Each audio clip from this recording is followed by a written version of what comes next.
Salut, c'est encore moi. Aujourd'hui, je vais vous faire un petit tuto sur comment personnaliser la configuration de son routeur Huawei B68A-24 si vous voulez. Alors, premièrement, ce sera préférable de se connecter avec un câble pour avoir la facilité de configuration pour que ce soit beaucoup plus fluide. Mais moi, je me connecte quand même par Wi-Fi. Enfin, c'est un choix juste. Bon, j'ai pas envie de brancher de câble, c'est tout simplement pour ça. Alors, je tape l'adresse IP. Premièrement, je vais d'abord vérifier mon adresse IP à moi. Donc, si vous regardez dans les vidéos précédentes, vous saurez un peu la commande à taper plus tôt pour pouvoir voir l'adresse IP. Moi, mon adresse IP, je suis sur le 192.68.1.4. Et ça, c'est sous la carte Wi-Fi. Alors, donc, moi, j'ai l'adresse IP 4. J'imagine que le routeur doit avoir l'adresse IP 1. Alors, on tape l'adresse IP du routeur et on attend qu'on se connecte dessus. Et par défaut, le nom d'utilisateur est marqué admin et le mot de passe aussi est admin. Donc c'est l'une des choses que nous devons modifier, nous devrions plutôt modifier parce que c'est un risque de laisser cette configuration par défaut, n'importe qui peut faire n'importe quoi sur votre modem. Alors on va le modifier, on va modifier le nom. On va cliquer sur modifier. Oui, ici le mot de passe actuel, nous retapons le mot de passe admin et on va mettre notre nouveau mot de passe. On va mettre admin. Enfin, ça c'est juste pour le tuto en tout cas. Admin, je retape admin. Ok, admin.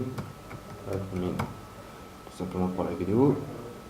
Je vais encore modifier un peu plus tard. Ok, le mot de passe a été modifié. Donc nous venons de modifier notre mot de passe. Alors là, on va taper donc le nouveau mot de passe. On valide. Et là, on peut s'estimer un tout petit peu heureux parce que nous venons d'accroître un tout petit peu la sécurité de notre configuration. Alors, nous pouvons cliquer sur cet onglet-là, voir les demandes d'adresse IP. Oui, nous venons ici, on regarde par exemple la liste de profils. Ici, je peux ajouter un profil, mais je préfère laisser celui-là parce que c'est mon fournisseur d'accès Internet. Et ça, c'est son APN, en deux termes, l'APN, ouais, l'adresse qui nous permet d'accéder à Internet. Et donc là, on va le laisser par défaut et on va continuer. Et le SSID de Wi-Fi, le nom de Wi-Fi en deux termes SSID, c'est par défaut c'est le B6 B68A-9172. Celui-là, c'est le mien. Donc, c'est possible que ça varie un tout petit peu, mais je crois l'expression B68A, qui est d'ailleurs la référence du modèle du modem, ne va pas du tout changer. Donc, nous, on va le modifier. On va mettre modem, OK. Et le mot de passe du Wi-Fi, je le laisse quand même, il est assez complexe. Je le laisse, on ne le modifie pas. On ne modifie pas le mot de passe du Wi-Fi. Et on va tout simplement se connecter dessus. On va enregistrer plutôt les notifications.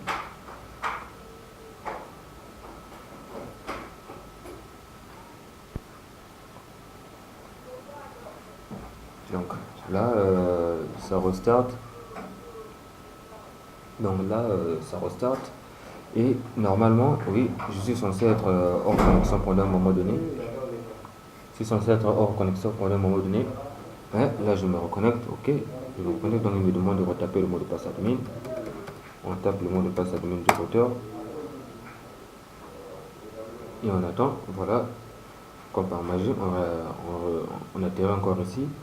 On peut voir ici, on a des appareils connectés. Un seul appareil.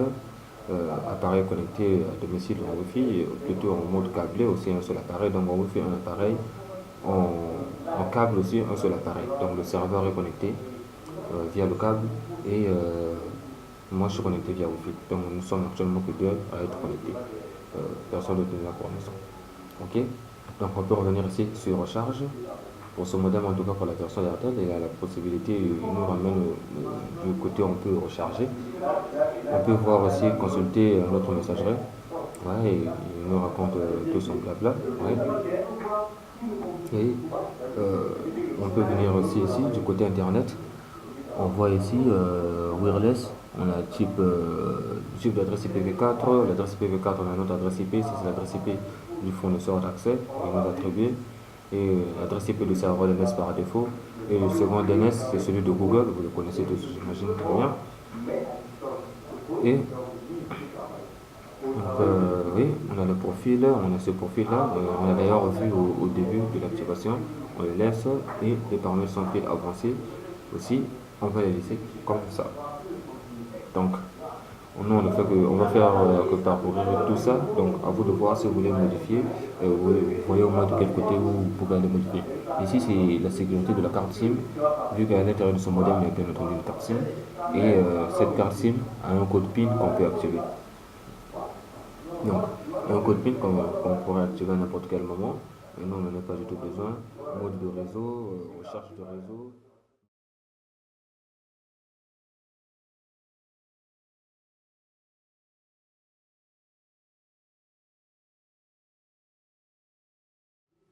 Oui, ouais, ça vous pouvez bien voir, le SMTP est activé, cette fonction plutôt ne peut pas fonctionner correctement, veuillez activer le service, le SMTP d'abord. Et donc, Ça le ne service pas SNTP ainsi que Simple Network Time Protocol, c'est tout simplement le protocole de service de temps Internet. C'est celui qui nous permet de synchroniser l'horloge de la machine. On vient ici, on a le niveau du pare-feu, là, on est là. Le niveau du pare-feu il est à quel niveau? On le laisse à élever. Oui, et là donc ce qui signifie que le contrôle est vraiment élevé. À vous de voir si vous voulez vous voulez désactiver le pare-feu, et ça n'engage que vous, vous voulez l'élever. Moi je le laisse élever. Et si ça me cause problème, ben, je sais comment revoir toute la configuration. Et la DMZ aussi, c'est assez important, mais je vais quand même le laisser. Filtre d'application, donc là en d'autres termes, on peut filtrer les applications qui ont la possibilité d'accéder à Internet ou d'utiliser enfin, d'accéder à Internet en termes de communiquer avec l'extérieur. On peut les autoriser depuis ici. Et ici, le service Internet. On a ici service Internet. Vous pouvez configurer le DNS dynamique, le DDNS, le SMTP, protocole de réseau simple. Donc, vous pouvez faire toute cette config ici. Et le DNS dynamique, on peut le configurer depuis ici pour permettre, par exemple, on puisse avoir notre propre DNS, donc un autre domaine qu'on va surtout attribuer. Et avec le DNS, on peut se connecter via Internet depuis n'importe quel coin du monde en utilisant ce DNS-là. Peu importe l'adresse IP, que nous n'avons pas l'adresse IP publique fixe. Donc, le DNS va nous permettre, même lorsque les adresses IP de notre routeur va changer, mais notre DNS va toujours être attribué à la nouvelle adresse et nous permet de nous connecter à notre réseau à distance. Ok. Et les redirections, on peut bien voir les redirections, à quoi ça sert. Donc là, principalement, on peut rediriger les requêtes d'un certain port vers un autre. On va venir ici du côté réseau, appareil, type d'adresse. On peut voir ce qu'on a besoin, on a statique, DHCP, tout. Ok, donc là on conserve tout parce qu'il y a des serveurs dans notre config. Donc il y a certains appareils qui ont des adresses IP statiques et d'autres dynamiques. On va conserver sur tout. L'état, tout est actif. On laisse sur tout. On voit les appareils qui sont ici. On voit l'appareil, ce iPod, c'est un appareil qui était connecté, mais là, en ce moment, on n'est pas du tout connecté, on n'est pas du tout actif. On a un Android qui s'était connecté, on voit pas mal de périphériques qui se sont connectés là-dessus. Ok, donc je vais préférer zapper cette partie pour éviter de montrer mon intimité à quasiment tout le monde, voir toutes les personnes qui se connectent dans mon réseau. Ok. Donc ici, interface LAN. Là, c'est principalement pour les 4 ports, étant donné que cette machine a 4 ports Ethernet qui permettent, sur lesquels on peut brancher un câble Ethernet et se connecter pour avoir accès à Internet. Donc, Ces 4 ports sont actuellement déconnectés. Là, tout de suite, là, personne n'est connecté dessus pour profiter de cette connexion. Donc, alors, on laisse tomber. Et l'adresse IP 292.168.1.1, c'est l'adresse IP du routeur lui-même. Donc, l'état de son interface, on peut réduire son état à lui. On va revenir sur les paramètres d'interface LAN. Et ça, c'est l'adresse IP de notre LAN. Et là, cette fois-ci, on le laisse quand même comme ça. On le laissera tout simplement comme ça. Et le masque du serveur, le masque DNS, on le laisse sur le masque de la classe C. Le nom de l'appareil, on peut le laisser setup ou on peut aussi l'appeler le routeur. Donc, et là par exemple, vous pouvez voir ici, ce qui signifie que cette petite expression nous permet de nous connecter sur le routeur. Au lieu de taper l'adresse IP 192.168.1.1, on peut tout simplement taper routeur.com avec le R majuscule, le majuscule. Alors je mets ça en minuscule pour faire l'harmonie. Donc HTTP routeur.com, et cela va nous permettre de nous connecter tout de suite sur le routeur au lieu de mémoriser toute une adresse IP, ce qui est qui est une bonne chose d'ailleurs. On va enregistrer cette configuration. Ok, on enregistre. On va réduire ce paramètre là. On va retourner sur le DHCP. Ok, donc notre place d'adresse IP, les adresses IP qu'on va devoir partager dans notre réseau. Moi, je vais prendre à partir de l'adresse IP 50. L'adresse IP, on prend à partir de 50. On prend à partir de 50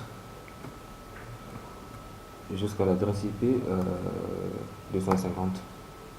Et donc, à partir du 2 jusqu'au 49, c'est pour les serveurs et les matériels spéciaux qui vont être ajoutés à mon réseau, que je préférerais que ce soit en dynamique, en statique plutôt, et le reste vont recevoir les adresses par DHCP. Donc comme ça, j'ai au moins une plage d'adresses pour les matériels que je pourrai ajouter à n'importe quel moment. Donc, la durée d'allocation de l'adresse IP, un jour par exemple. Par défaut, il a un jour, mais on a l'habitude de mettre semaine dans les réseaux en tout cas d'entreprise. Alors on va le laisser à un jour. On le laisse à un jour. Mode d'allocation d'adresse IP du côté one, le mode est normal, on va le laisser comme ça et on va valider. On vient de sauvegarder notre configuration. Donc on revient sur la réservation DHCP. Donc ici, nous pouvons par exemple réserver des adresses IP spécifiques pour des adresses marques bien particulières. Donc on peut se dire que dans notre réseau, j'aimerais que lorsque moi je me connecte avec mon ordinateur, que je reçoive toujours telle adresse IP, et cette configuration se fait plutôt depuis ici. Donc moi je laisse comme ça, j'ai pas besoin des adresses IP spécifiques. Donc le domaine LAN, on peut mettre notre nom de domaine ici, et à vous de voir le nom de domaine que vous voulez ajouter. Moi je le laisse, mais sinon j'aurais mis tout simplement t1ln.tv, ça reste comme ça, et c'est mon nom de domaine. Et vous le connaissez déjà d'ailleurs. Donc moi je ne vais pas modifier, je le laisse quand même comme ça, j'annule. Et sur les paramètres RA, activer le RA, oui. Et on peut cliquer là-dessus pour avoir un peu plus d'aide plutôt sur ce protocole-là. D'ailleurs, je ne le connais pas du tout. Non, je ne le connais pas trop. Mais bon, ça doit pas être aussi compliqué que ça. C'est pas mes sérieux. Ça fait tout simplement partir des paramètres réseau. Mais si vous voulez en savoir plus, je me permis cette tâche-là de faire ça pendant mon tutoriel. Vous cliquez tout simplement ici et il vous donnera tout l'aide possible. D'ailleurs, c'est pour ça que ce bouton a été placé expressément là. Ok. Donc sur l'IPv6, et vous savez, lorsque nous sommes sur un réseau où l'IPv4 est toléré et qu'on n'a pas de DHCP pour l'IPv6, les ordinateurs sont configurés de telle sorte qu'ils s'auto-configurent eux-mêmes avec l'adresse IPv6 au cas où. Et donc même ici, donc, le serveur DHCP IPv6, il est coché mode configuration automatique sur le réseau. Voilà, ce que je disais d'ailleurs, la configuration se fait automatique sur le réseau et on le laisse comme ça. Donc on ne le modifie plus du tout. Oui. Donc on peut activer aussi le UPnP, et vous pouvez toujours cliquer là-dessus, mais le PNP signifie tout simplement plug and play. C'est un protocole assez important qui d'ailleurs fait tourner un peu certains périphériques que nous utilisons, que nous branchons sur nos ordinateurs, clé USB, souris externe, clavier. Et ils ont tout ce protocole-là qui leur permet de se connecter sur un ordinateur sans plutôt avoir à installer encore, à demander à l'utilisateur d'installer les pilotes de tel ou tel périphérique. Ça s'auto-configure automatiquement et lance tout de suite l'utilisation. Donc, on vient ici sur le paramètre WLAN et chiffrement du WAN, du WLAN plutôt, du réseau virtuel, oui. Le type de sécurité, c'est ici que nous pouvons voir le type de sécurité. Donc là, tout a été coché, ce qui signifie que le mot de passe peut être de n'importe quel type. Ça peut être des chiffres, des lettres et des caractères spéciaux. Enfin, peu importe le protocole, le type de mot de passe qu'on peut mettre, ça va être validé. Ça, c'est assez important, c'est une bonne chose. Et là aussi, mode de chiffrement toujours. Et notre clé, elle est toujours là. Et vous avez ici tous les protocoles concernant le Wi-Fi. Donc, on va réduire cela. On va venir sur les paramètres avancés. Ici, la force de transmission en pourcentage, elle est à 100%. Et je vois vraiment pas pourquoi je vais la réduire. Je préfère laisser ça par défaut. Le mode de transmission, on va voir ça. Oui, voilà. On a le 802.11 B/G/N. On les laisse comme ça aussi. Il a quasiment tous ces protocoles-là. Donc, on va les laisser. Le canal, il est automatique. On laisse aussi comme ça. Ici, franchement, je crois qu'on va laisser comme ça. Peut-être impossible de négocier. Oui. Mais on le laisse comme ça sur 20-40 MHz. Et si le 40 est capable d'être supporté, tant mieux. S'il ne supporte que le 20, tant mieux aussi. Alors, intervalle de garde long, on va le laisser comme ça. En tout cas, ici, si vous y connaissez pas vraiment, vous n'avez pas vraiment envie d'y tripoter, que vous ne savez pas à quoi ça sert exactement, vaut mieux laisser ne rien faire, ne pas modifier la configuration. Ok. Et on va venir sur autre paramètre de SSID. Ici, on voit ici par exemple, on peut créer d'autres points d'accès. Donc par exemple, on a notre premier Wi-Fi qui s'appelle TNLN.TV.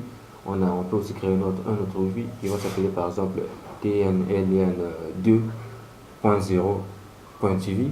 On peut créer plusieurs points d'accès. Donc on a au total 4 points d'accès. Et le premier qui est par défaut activé déjà, qui s'appelle TNLN. On a le deuxième, le troisième, le quatrième, on peut créer en total 4 Wi-Fi. Donc là en deux thèmes, c'est à vous de voir, c'est votre choix. Vous créez ce que vous voulez. Moi je laisse un seul Wi-Fi. Je laisse tout simplement un seul Wi-Fi. Donc je pourrais tout simplement le créer au cas où je trouve que j'aimerais créer un Wi-Fi que seul moi j'aimerais utiliser, que tout le monde ne se rende pas compte que ce Wi-Fi fait toujours partie de notre réseau. Je le crée, je mets une sécurité. Comme ça, j'utilise un canal à moi tout seul et les autres se connectent sur TNLN, mais ça va quand même le faire. Donc, question juste personnalisée. Et l'accès au WLAN, ici vous avez toute la configuration ici en tout cas. À vous de voir si vous voulez explorer un peu plus. Si vous voulez en savoir un peu plus et explorer, vous venez d'abord ici. N'oubliez pas, ces liens-là sont mis pour vous permettre d'aller chercher de l'aide. Moi, je ne veux pas cliquer là-dessus parce que vous devez vous apprendre à faire des recherches par vous-même. N'attendez pas que tout vienne d'Internet. Bon, désolé de dire ça, mais quand même, vous devez avoir au moins cette mobilité de souvent avoir l'habitude de chercher, d'être en mesure de trouver par vous-même, de ne pas attendre que la réponse vienne auprès de vous, mais d'aller la traquer. Ok, le téléphone ici, le mode clip. Vous pouvez définir le mode clip à partir de cette page de mode clip. Et là, étant donné que c'est un modèle qui a été personnalisé pour un réseau, donc il y a certainement des fonctionnalités qu'on a ajoutées par rapport à ce réseau-là. Et si vous voulez en savoir plus, le modem, sur ce modem plutôt sur cette fonctionnalité, le lien il est bien là. Et maintenance. Ici on a les informations du système, type de produit, tel que je disais, c'est un modem B68A, donc l'identifiant de l'appareil, voilà l'identifiant de l'appareil.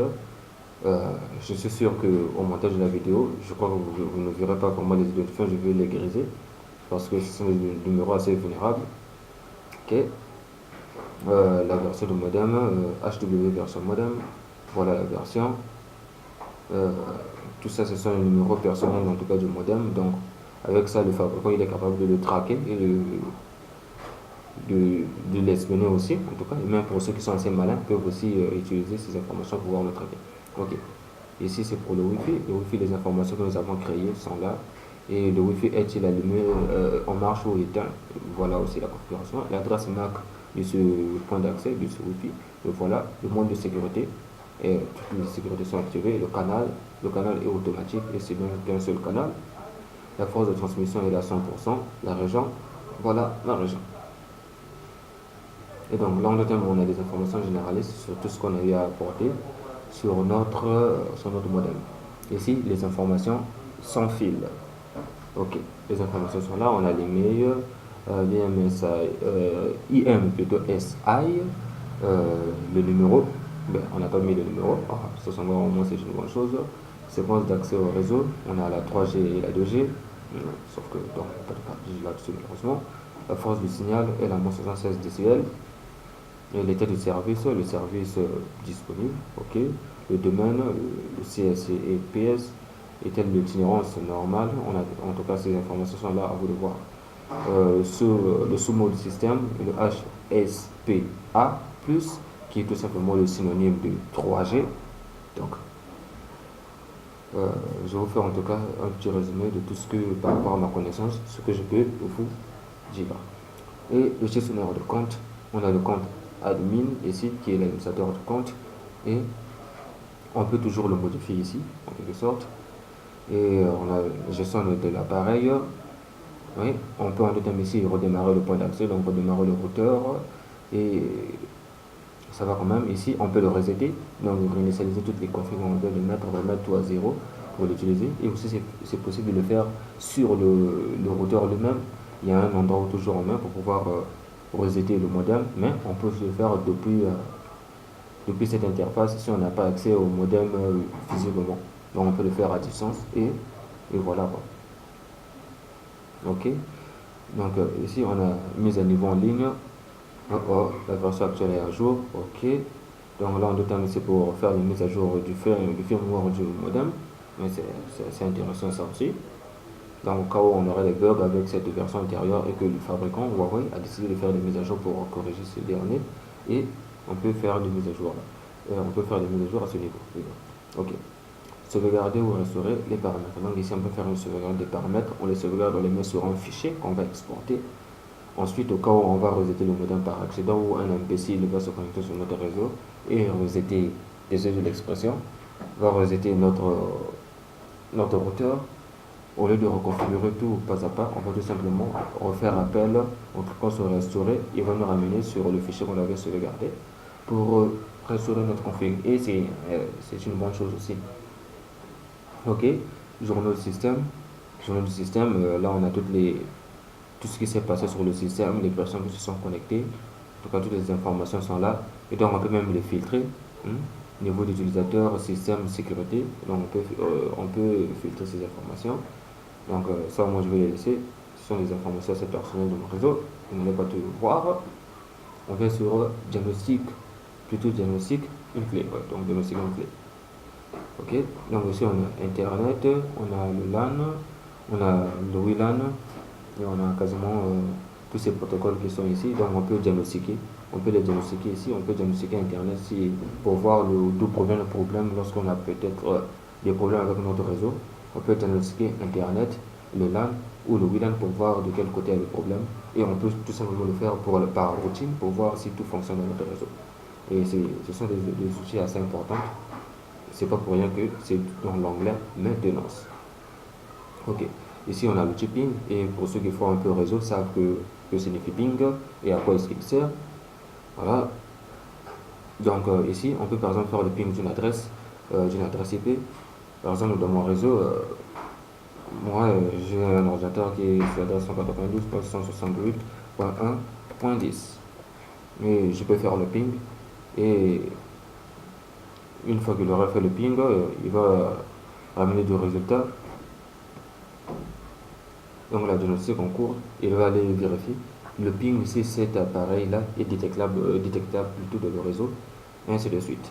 Et le traceroute aussi, vous le voyez souvent sur les routeurs des pare-feu, il permet de retracer un peu l'itinéraire d'un appareil bien précis qui se trouve dans notre réseau ou soit hors de notre réseau, en retraçant par rapport au routeur et au routeur que le ping va traverser. Ok. Diagnostic interface réseau. On va fermer le ping, on se fout de ce qu'il a de faire. On va venir sur traceroute. Traceroute, donc c'est quasiment la même chose. On met l'adresse IP ici et on retrace. Ici, diagnostic d'interface réseau. Et ici, on a le nom de Wi-Fi, l'état, on a quasiment toutes les références dont on a besoin et on peut diagnostiquer pour voir s'il y a un éventuel problème. Ok, donc les statistiques. Ici, on a les statistiques, donc un résumé, je vois. Ici, à vous de lire, vous qui aimez bien faire la lecture. Et oui, et donc ici on a statistiques LAN réseau câble. Donc ça ce sont les câbles, en tout cas le LAN. Lorsqu'on a entendu parler ici du LAN, on a entendu parler carrément du LAN avec Ethernet. Donc là, l'utilisation du câble est requise. C'est pour ça que on voit le LAN 1, 2, 3, 4, tout comme le nombre de ports qui se trouve sur l'interface arrière de notre routeur. Ok, donc par contre ici statistique WLAN qui signifie wireless LAN, donc pour le Wi-Fi, et il y avait un seul appareil qui est connecté dessus, là tout de suite là, oui, et ici on a un seul point d'accès actif sur 4 qu'on est capable d'avoir. On en a 4 et ce sont des objets qui ont déjà été utilisés. Oui, et ces statistiques sans fil, on a des statistiques ici aussi. Oui, début en aval, début en amont, ainsi de suite. On a toutes ces informations. Et si vous savez le déchiffrer, c'est une bonne chose parce que, mais de toute évidence, il faudrait faire un tout petit peu du réseau. Il faudrait faire en tout cas du réseau pour savoir déchiffrer ce genre d'informations. Et ça peut faire le tour de notre modem, Huawei. Comme on va revenir ici pour voir l'information. Notre modem Huawei B68A. Et donc, si vous avez des questions à propos, ou si vous avez mal, vous n'avez pas bien compris un endroit ou une caractéristique bien précise, à vous de me poser la question et je modifierai pour vous. Entre parenthèses, ici, c'est pour faire le choix de la langue. Donc, si vous n'êtes pas francophone comme la plupart de mes interlocuteurs, vous pouvez tout en mettre le modem en anglais et le tour sera joué, votre modem deviendra en anglais pour les anglo-saxons ou pour les bilingues, ceux qui aiment aussi bien le prestige de l'anglais, c'est aussi important quand même, à savoir vu que c'est la première langue qu'on enseigne actuellement, qui sera peut-être d'ici peu détournée par le chinois, le mandarin. Okay. Donc c'est à ce niveau que je vous dis au revoir et à la prochaine. N'oubliez pas de mettre un like et un j'aime sur la vidéo. Check.